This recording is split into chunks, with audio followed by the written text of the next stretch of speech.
JKR അക്കാഡമിയിലേക്ക് എല്ലാവർക്കും ഒരിക്കൽ കൂടി സ്വാഗതം. ദേവസ്വം ബോർഡ് LDCയുടെ പരീക്ഷ ജൂലൈ 13-ാം തീയതി നടക്കാൻ പോകുന്ന സാഹചര്യത്തിൽ അതിനു വേണ്ടിയിട്ട് തയ്യാറെടുക്കുന്ന ഉദ്യോഗാർത്ഥികൾക്ക് വേണ്ടിയിട്ടുള്ള റാങ്ക് ഫയൽ ലഭ്യമാണ്.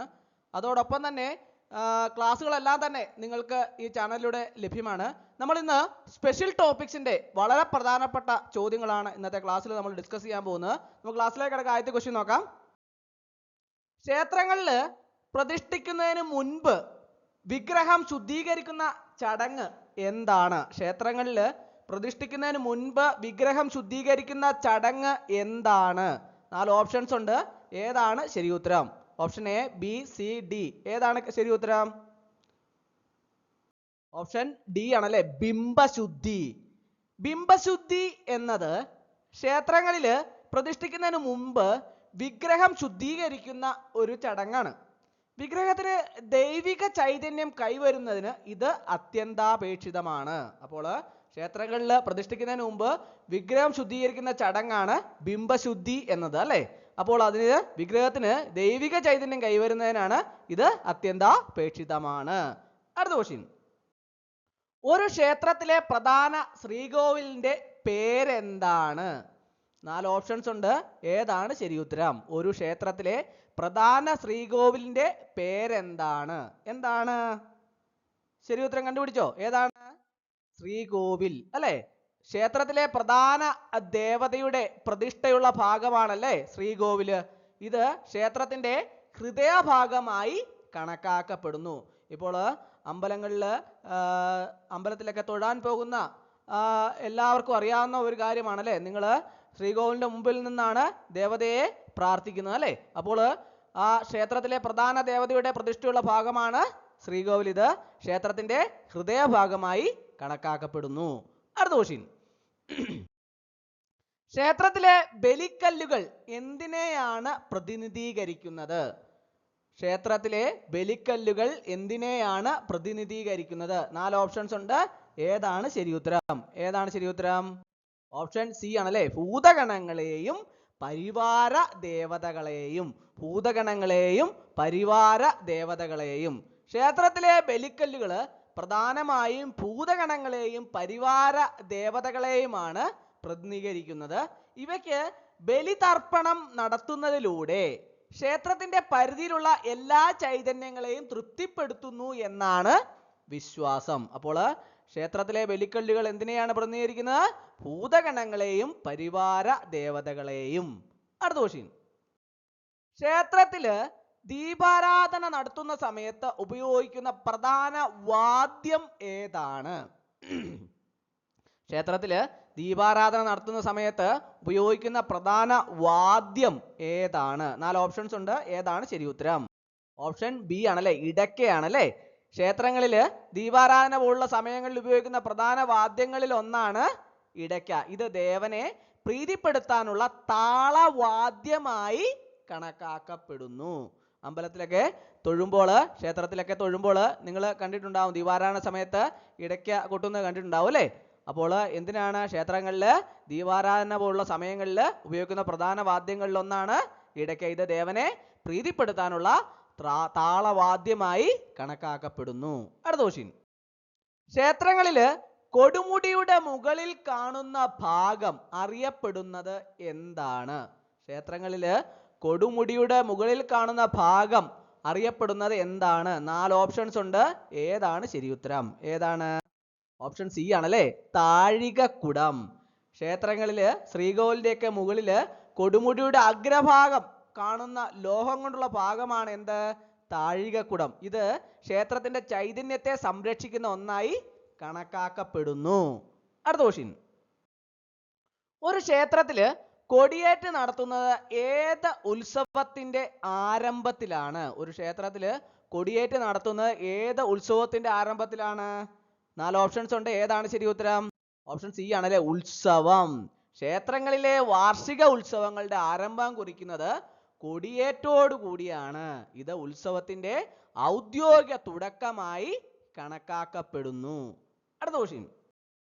ക്ഷേത്രങ്ങളിലെ നമസ്കാര മണ്ഡപം എന്തിനു വേണ്ടി ഉപയോഗിക്കുന്നു? ക്ഷേത്രങ്ങളിലെ നമസ്കാര മണ്ഡപം എന്തിനു വേണ്ടി ഉപയോഗിക്കുന്നു? 4 ഓപ്ഷൻസ് ഉണ്ട്. ഏതാണ് ശരി ഉത്തരം? ഏതാണ്? ഓപ്ഷൻ ഡി ആണല്ലേ, പൂജാരിമാർക്ക് നമസ്കരിക്കാൻ. ക്ഷേത്രങ്ങളിലെ ശ്രീകോവിലിന് മുന്നിലായിട്ട് കാണുന്ന നമസ്കാര മണ്ഡപം നിങ്ങൾ എല്ലാവരും കണ്ടിട്ടുണ്ടാവും അല്ലേ? ഇനി ഇല്ലെങ്കിൽ കണ്ടിട്ടില്ലാത്തവർ ഇനി പോകുമ്പോൾ ശ്രദ്ധിക്കണം. ക്ഷേത്രങ്ങളിലെ ശ്രീകോവിലിന് മുമ്പിലായിട്ട് കാണുന്ന നമസ്കാര മണ്ഡപം പ്രധാനമായും പൂജാരിമാർക്ക് ദേവനെ നമസ്കരിക്കാനും പൂജാകർമ്മങ്ങൾക്കായി ഉപയോഗിക്കാനുമുള്ള സ്ഥലമാണ്. ഇനിയിപ്പോൾ കാണാത്ത ആരെങ്കിലും ഉണ്ടെങ്കിൽ നിങ്ങൾ ക്ഷേത്രങ്ങളിൽ പോകുമ്പം ഒന്ന് ശ്രദ്ധിച്ചാൽ മതി, അപ്പോൾ നിങ്ങൾക്ക് മനസ്സിലാവും. അടുത്ത ക്വസ്റ്റ്യൻ, ക്ഷേത്രങ്ങളില് ശീവേലി എന്തിനു വേണ്ടി നടത്തുന്നു? ക്ഷേത്രങ്ങളില് ശീവേലി എന്തിനു വേണ്ടി നടത്തുന്നു? 4 ഓപ്ഷൻസ് ഉണ്ട്. ഏതാണ് ശരി ഉത്തരം? കണ്ടുപിടിച്ചോ, ഏതാണ് ശരി ഉത്തരം? ഓപ്ഷൻ എ ആണല്ലേ, ദേവനെ എഴുന്നള്ളിക്കാൻ.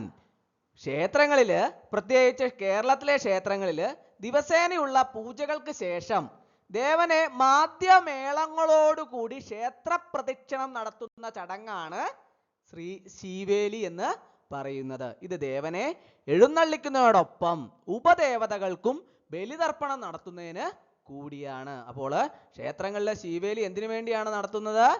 അപ്പോൾ ദേവനെ എഴുന്നള്ളിക്കാൻ. അത് പ്രത്യേകം ഓർത്തിരിക്കുക.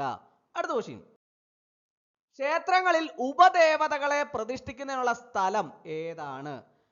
ക്ഷേത്രങ്ങളിൽ ഉപദേവതകളെ പ്രതിഷ്ഠിക്കുന്നതിനുള്ള സ്ഥലം ഏതാണ്? 4 ഓപ്ഷൻസ് ഉണ്ട്. ഏതാണ് ശരി ഉത്തരം? ഓപ്ഷൻ ബി ആണല്ലേ, ചുറ്റമ്പലം. ക്ഷേത്രങ്ങളിലെ പ്രധാന ശ്രീകോവിലിന് ചുറ്റുപറ്റി നിർമ്മിച്ചിട്ടുള്ള അകത്തെ മതിൽക്കെട്ടിനുള്ളിൽ ഉപദേവതകളെ പ്രതിഷ്ഠിക്കാനുള്ള പ്രത്യേക അറകൾ ഉണ്ടാകാറുണ്ട്. ഈ ഭാഗത്തെ ചുറ്റമ്പലം എന്ന് പറയുന്നു. അപ്പോൾ ക്ഷേത്രത്തിലെ ഉപദേവതകളെ പ്രതിഷ്ഠിക്കുന്ന സ്ഥലം ഏതാണ്? ചുറ്റമ്പലം. അടുത്ത ക്വസ്റ്റ്യൻ, കേരളത്തിലെ ക്ഷേത്രങ്ങളിൽ പ്രസാദമായി നൽകുന്ന പ്രധാനപ്പെട്ട ഒരു ഭക്ഷ്യവസ്തു ഏതാണ്? കേരളത്തിലെ ക്ഷേത്രങ്ങളിൽ പ്രസാദമായി നൽകുന്ന പ്രധാനപ്പെട്ട ഒരു ഭക്ഷ്യവസ്തു ഏതാണ്? ആർക്കെങ്കിലും അറിയാവോ? ഏതാണ് ശരി ഉത്തരം? പാൽപ്പായസമാണ് അല്ലേ, പാൽപ്പായസമാണ്, അല്ല ഉണ്ണിയപ്പമാണ് അല്ലേ, സോറി, ഉണ്ണിയപ്പം. കേരളത്തിലെ ക്ഷേത്രങ്ങളിൽ പ്രസാദമായി നൽകുന്ന പ്രധാനപ്പെട്ട ഒരു ഭക്ഷ്യവസ്തു ഏതാണ്? ഉണ്ണിയപ്പം. അടുത്ത ക്വസ്റ്റ്യൻ, ക്ഷേത്രങ്ങളിലെ ഭക്തർക്ക് പ്രവേശനമുള്ളതും ദർശനം നടത്തുന്നതുമായ പ്രധാന ഭാഗം ഏതാണ്? ക്ഷേത്രങ്ങളിലെ ഭക്തർക്ക് പ്രവേശനമുള്ളതും ദർശനം നടത്തുന്നതുമായ പ്രധാന ഭാഗം ഏതാണ്? 4 ഓപ്ഷൻസ് ഉണ്ട്. ഏതാണ് ശരി ഉത്തരം? ഏതാണ്? ഓപ്ഷൻ സി ആണല്ലേ, നമസ്കാര മണ്ഡപം. ശ്രീകോവിലിന് നേരെ മുന്നിലുള്ള നമസ്കാര മണ്ഡപത്തിൽ നിന്നാണ് ഭക്തർക്ക് സാധാരണയായി ദേവനെ ദർശിക്കാൻ സാധിക്കുന്നത്. ഗർഭഗൃഹം പൂജാരിമാർക്ക് മാത്രമുള്ളതാണ്. അത് പ്രത്യേകം മനസ്സിലാക്കുക. അടുത്ത ക്വസ്റ്റ്യൻ, ക്ഷേത്രത്തിലെ നിവേദ്യങ്ങൾ തയ്യാറാക്കുന്ന സ്ഥലം ഏത് പേരിലാണ് അറിയപ്പെടുന്നത്? ക്ഷേത്രത്തിലെ നിവേദ്യങ്ങൾ തയ്യാറാക്കുന്ന സ്ഥലം ഏത് പേരിലാണ് അറിയപ്പെടുന്നത്? നിങ്ങൾ കണ്ടിട്ടുണ്ടാവും അല്ലേ, ദേവനും ദേവിമാർക്കൊക്കെ ക്ഷേത്രങ്ങളിൽ നിവേദ്യം തയ്യാറാക്കുന്ന സ്ഥലമൊക്കെ കണ്ടിട്ടുണ്ടാവും. പക്ഷേ അതിൻ്റെ പേരെന്താണ് എന്ന് പലർക്കും അറിയത്തില്ല അല്ലേ. എന്താണ് അതിൻ്റെ പേര്? തിടപ്പള്ളി എന്നാണ് അല്ലേ. ക്ഷേത്രങ്ങളിൽ നിവേദ്യങ്ങളും മറ്റും പൂജാദ്രവ്യങ്ങളും തയ്യാറാക്കുന്നതിനായി പ്രത്യേകം സജ്ജീകരിച്ചിട്ടുള്ള അടുക്കളയാണ് തിടപ്പള്ളി. അപ്പോൾ അടുത്ത ക്വസ്റ്റ്യൻ, ക്ഷേത്രങ്ങളിൽ കൊടിമരത്തിന്റെ ചുവട്ടിൽ കാണുന്ന വലിയ കല്ല് എന്തു പേരിൽ ആണ് അറിയപ്പെടുന്നത്? ക്ഷേത്രങ്ങളിൽ കൊടിമരത്തിന്റെ ചുവട്ടിൽ കാണുന്ന വലിയ കല്ല് എന്തു പേരിലാണ് അറിയപ്പെടുന്നത്? ബലിക്കല്ല് എന്ന പേരിലാണ് അറിയപ്പെടുന്നത്. ക്ഷേത്രങ്ങളിൽ കൊടിമരത്തിന്റെ ചുവട്ടിലായി പ്രധാനപ്പെട്ട ബലിക്കല്ല് ഉണ്ടാകും. ഇത് ക്ഷേത്രത്തിലെ പ്രധാന ബലിക്കല്ലുകളിൽ ഒന്നാണ്. ക്ഷേത്രങ്ങളിലൊക്കെ നിങ്ങളൊക്കെ കണ്ടിട്ടുണ്ടാവും അല്ലേ കൊടിമരം. ആ കൊടിമരത്തിന്റെ ചുവട്ടിൽ കാണുന്ന വലിയ കല്ല് ആണ് ഈ ബലിക്കല്ല് എന്ന് പറയുന്നത്. ഇനി കണ്ടിട്ടില്ലെങ്കിൽ ആരെങ്കിലും കാണാത്തവരുണ്ടെങ്കിൽ ഒന്ന് ശ്രദ്ധിക്കണം കേട്ടോ. ഇനിയിപ്പോൾ അമ്പലത്തിലേക്ക് ക്ഷേത്രങ്ങളിലൊക്കെ പോകുന്ന സമയത്ത് നിങ്ങൾ ശ്രദ്ധിച്ചാൽ മനസ്സിലാകും. ക്ഷേത്രങ്ങളിലെ കൊടിമരത്തിന്റെ ചുവട്ടിലായിട്ട് പ്രധാനപ്പെട്ട ബലിക്കല്ല് ഉണ്ടാവും. ഇത് ക്ഷേത്രത്തിലെ ബലിക്കല്ലുകളിൽ പ്രധാനപ്പെട്ട ബലിക്കല്ലുകളിൽ ഒന്നാണ്. അപ്പോൾ ഇന്നത്തെ ക്ലാസ് എല്ലാവർക്കും ഇഷ്ടമായെന്ന് വിചാരിക്കുന്നു. ഒരിക്കൽ കൂടി എന്ന് പറഞ്ഞു നിർത്തട്ടെ. നന്ദി, നമസ്കാരം.